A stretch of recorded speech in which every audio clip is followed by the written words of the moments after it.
Come ride the little train that is rolling down the tracks to the junction. Forget about your cares, it is time to relax at the junction. Lots of curves, you bet, and even more when you get to the junction. Petticoat Junction. There's a little hotel called the Shady Rest at the junction. Petticoat Junction. It is run by Kate. Come and be her guest at the junction. Petticoat Junction. And that's Uncle Joe. He's a moving kind of slow at the junction. Petticoat Junction.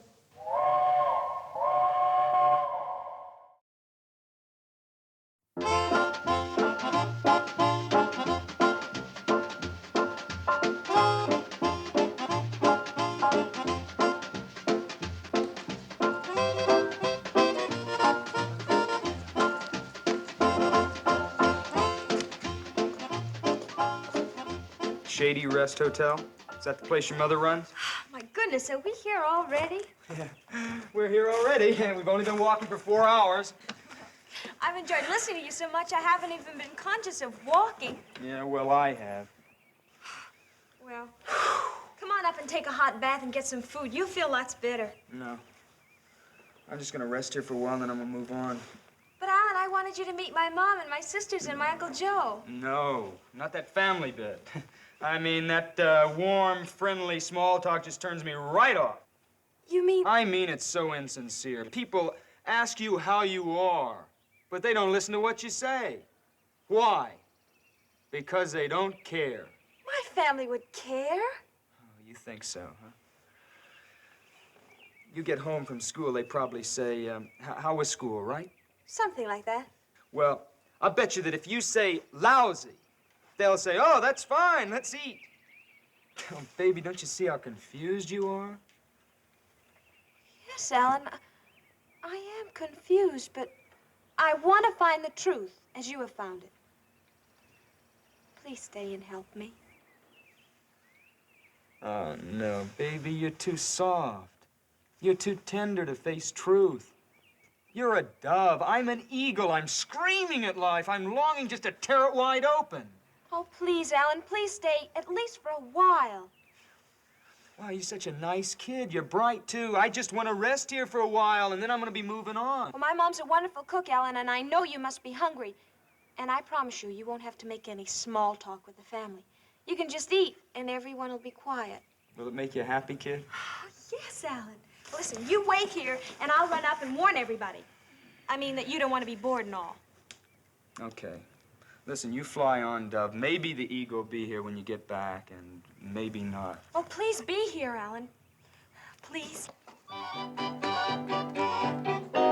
You say he's from New York? New York City. He's a writer and a poet. You say he's good looking, huh? Oh, he's handsome and so intellectual.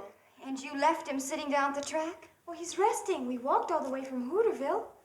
You walked all the way from Hooterville? Not really, Mom.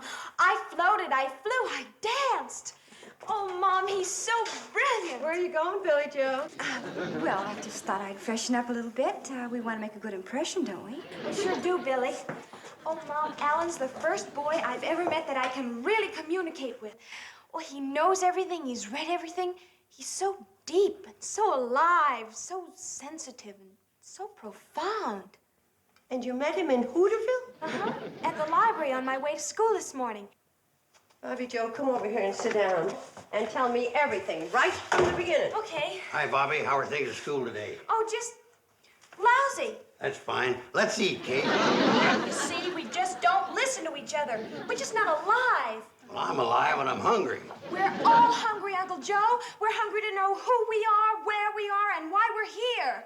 Well, speaking for myself, I'm Joe Carson. I'm in the kitchen. I'm in here to eat. Oh, no wonder Alan's so bitter.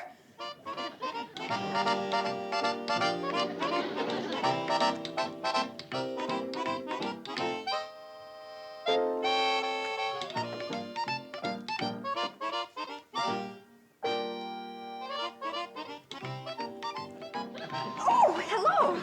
I didn't know you were here. Oh, Yes, you did. That's why you came down here. Well, come to think of it, my sister did mention something. Are you the boy from New York City? Greenwich Village. Bobbie Jo said New York. You know, she never gets anything right. If you were to move your feet, I could sit down. I know. I guess you are tired. Yeah, I'm tired. Of painted up, empty-headed chicks like you. What? You're all alike.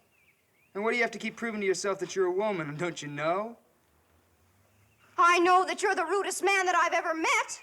Bugs you, doesn't it? Oh! Hi, Billy. Did you meet Alan? Yes. Bobbie, you take my advice and don't fall for him because he's already in love. He is? Yes, with himself. What have you got against the boy? You haven't even met him. Well, A, I don't trust big city fellas, especially from New York. And B, I don't trust writers, especially poets. And C, when you put the two together, you're going to have a lot of trouble. Bobbie Jo says he's the first boy with whom she ever had an intellectual rapport. Now, you see already you got trouble. Uncle Joe, an intellectual rapport means a meeting of the minds. Kate, you don't know poets like I do. Oh, where'd you ever learn about poets? From reading their poetry, that's where. Like what? Like this. There was a young girl from Duluth who always... Uncle Joe, I don't know poetry. What do you mean it ain't? It rhymes. Last line goes, I don't want to hear it.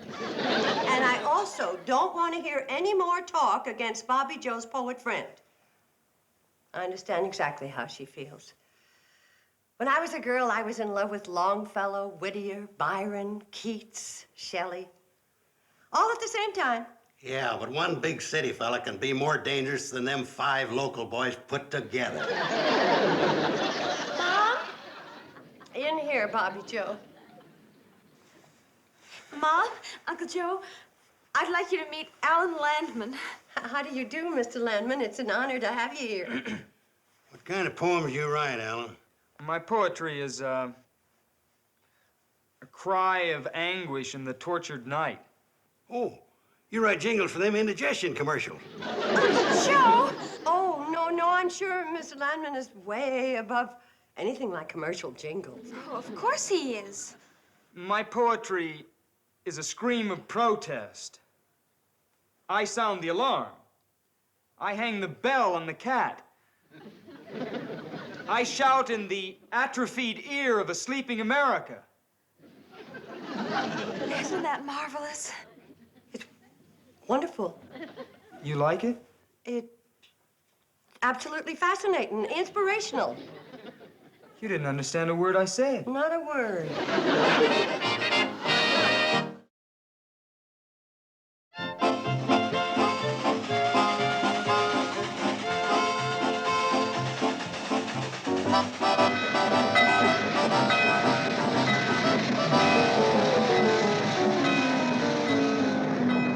What a meal.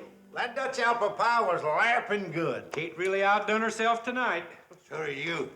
You keep on eating like that, and you're going to have to back up to a door to knock on it. Oh, Uncle Joe, stop teasing Charlie. He's not so fat. I've seen people a lot fatter. Yeah, me too, but I had to buy a ticket. Mom, do I have to take part in that silly poetry reading? Oh, of course not, dear. You can wash the dishes.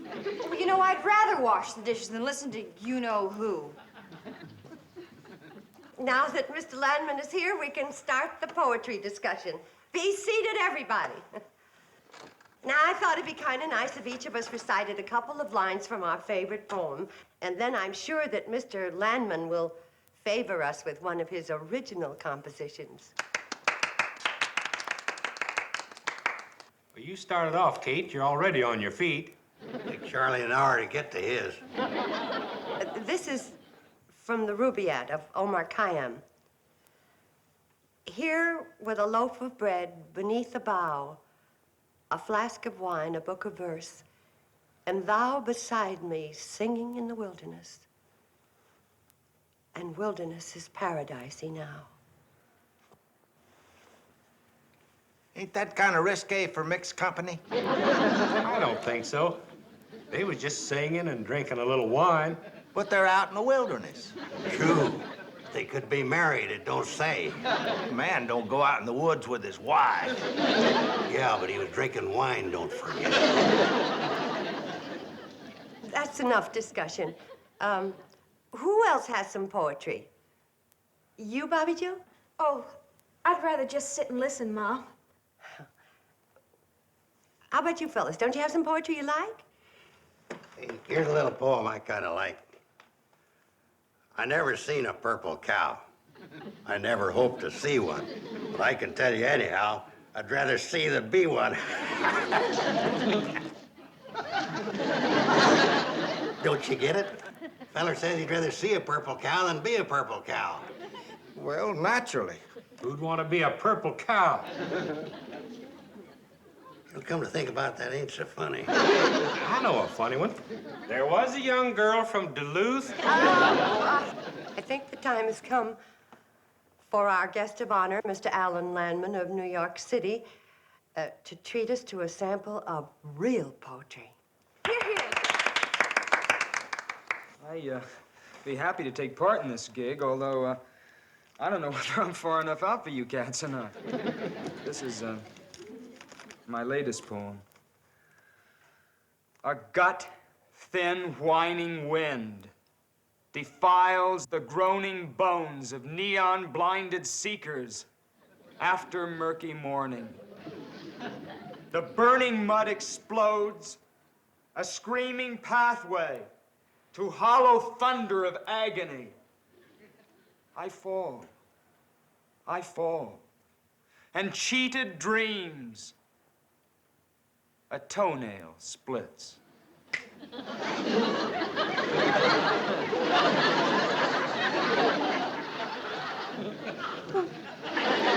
Who would like to start the discussion? I think that was one of the most exciting poems I've ever heard. Anybody else? Floyd? Did you have an emotional reaction from Mr. Landman's poem? Yeah, but I think it is Dutch apple pie. I'd like to know what it means, if anything. So would I. It means that this is a cemetery, and you're all corpses. Good night. Oh, Alan, wait for me! No cigarette? Sure.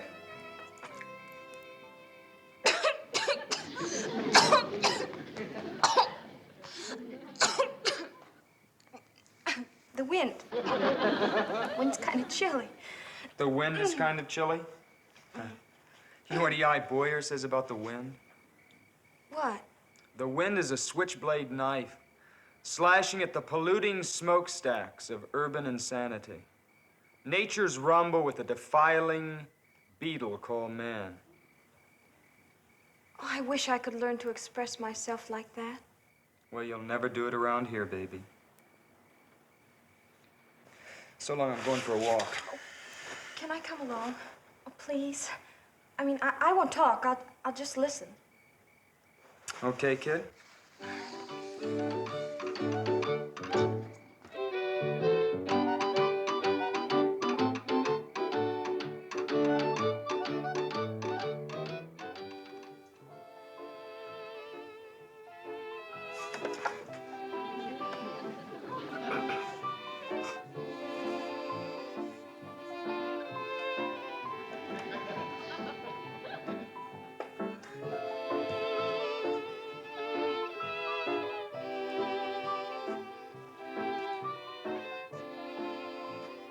Hey, What? Who's sleeping? it's 1 o'clock. Why don't you go on up to bed? I'll wait up for Bobbie Jo and that poet. No, I want to see Bobbie Jo when she comes in. Well, in that case...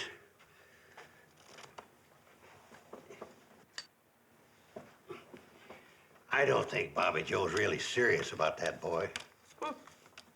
When I was her age, I nearly ran away with a boy just like him. That's what worries me. Yeah, but Bobbie Jo... Here they come.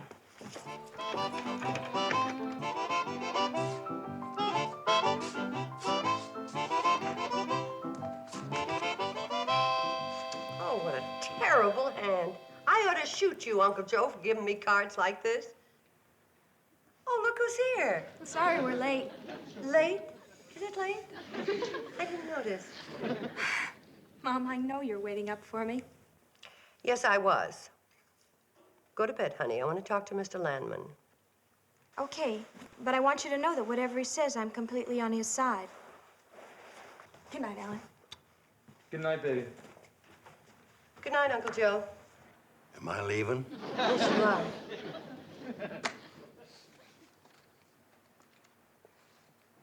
Good night, Pops. Uncle Joe, Mr. Landman said good night to you. He can't expect a corpse to answer you back, especially when its name isn't Pops.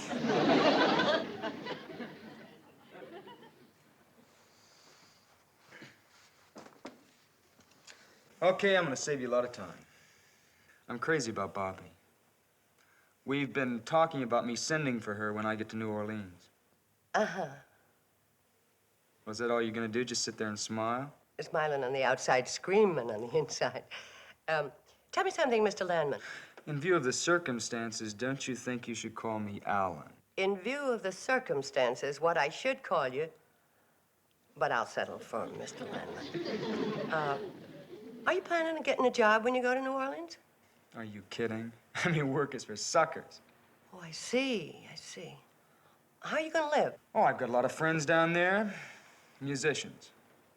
They all like me. They all have pads. That means rooms. Thank you. Then you plan on living your life as a parasite. That means sponge.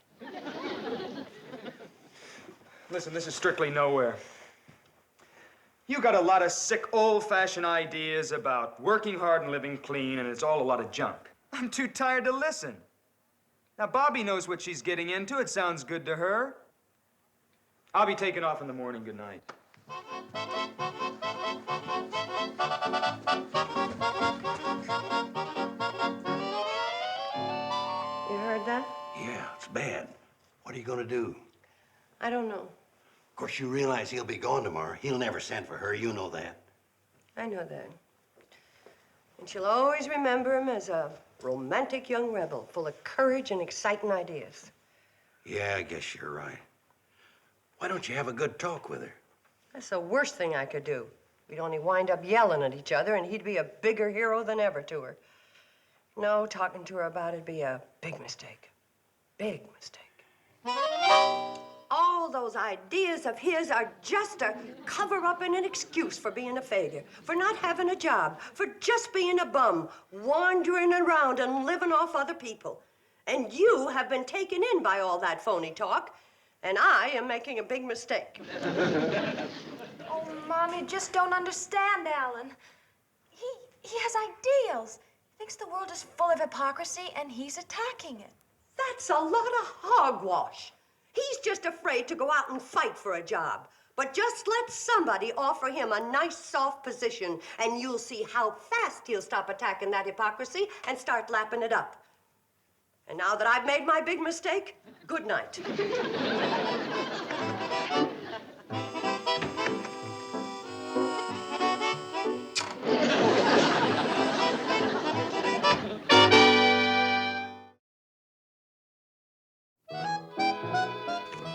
Your mother's just looking out for your welfare, Bobbie Jo.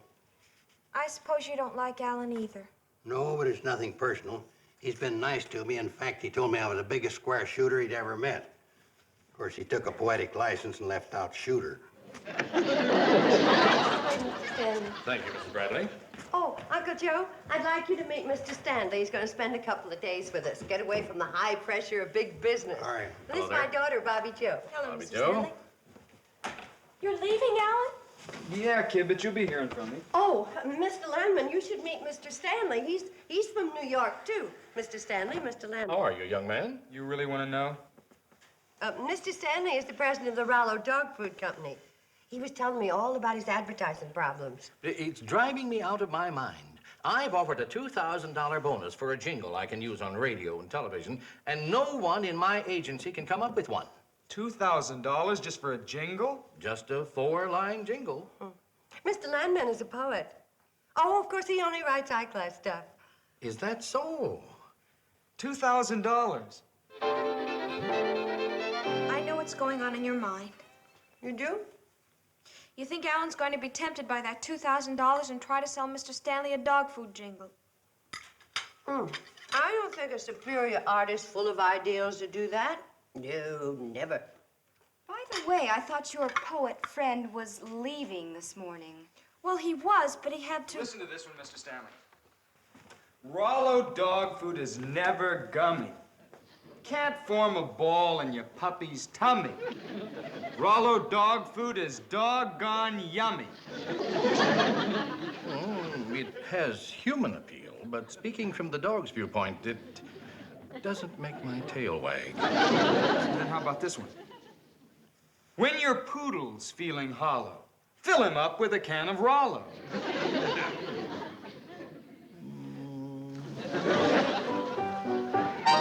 What's so wrong with Alan wanting to earn $2,000 when you think about it?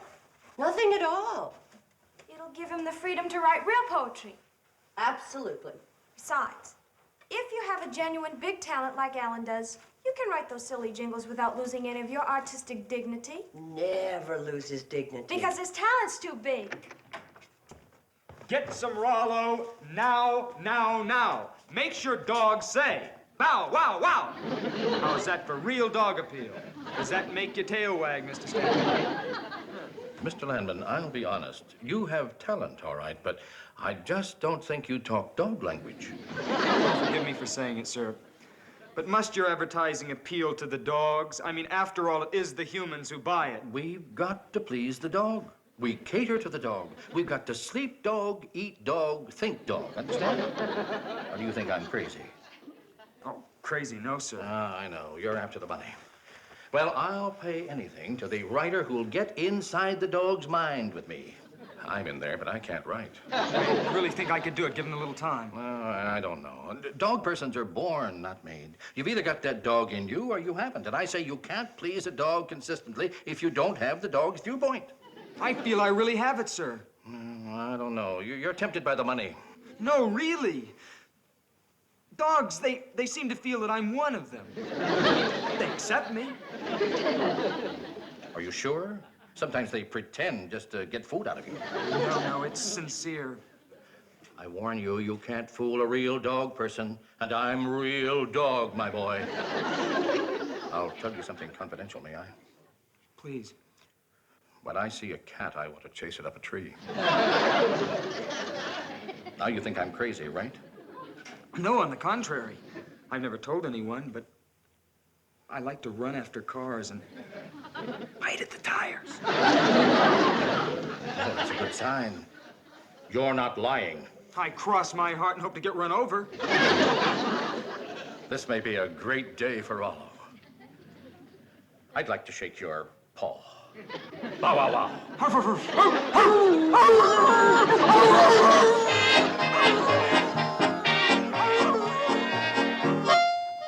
Poor Bobbie Jo, she sure is busted up. I wish somebody'd invent a way to take the pain out of growing up. Boy, I can't get over how lucky it was, that crazy dog food man showing up here just in time to show up that Mr. Landman. Wasn't that lucky, though? It was amazing. You might call it fate. You might. That's fate spelled K-A-T-E. What's going on here? Uncle Joe, meet Roger Stanley, the best restaurant supply salesman in the country. Restaurant supply? He's new in this territory. First time he was here, you were in Pixley with the girls. Glad I could help you out, Kate. Oh, you put him up to the whole thing. You did a wonderful job, Roger. And anytime you are my guest here for free. Oh, forget it. I had a lot of fun. Kind of a dirty trick on that kid, though. Oh, it'll do him more good than harm. Well, so long. I'll see you the next time through. Bye, Roger. Thanks again. And don't chase any cats. So. You know, Kate, I never realized it, but you're a gall-dang genius. Oh, no, Uncle Joe. I'm just a gall-dang mother.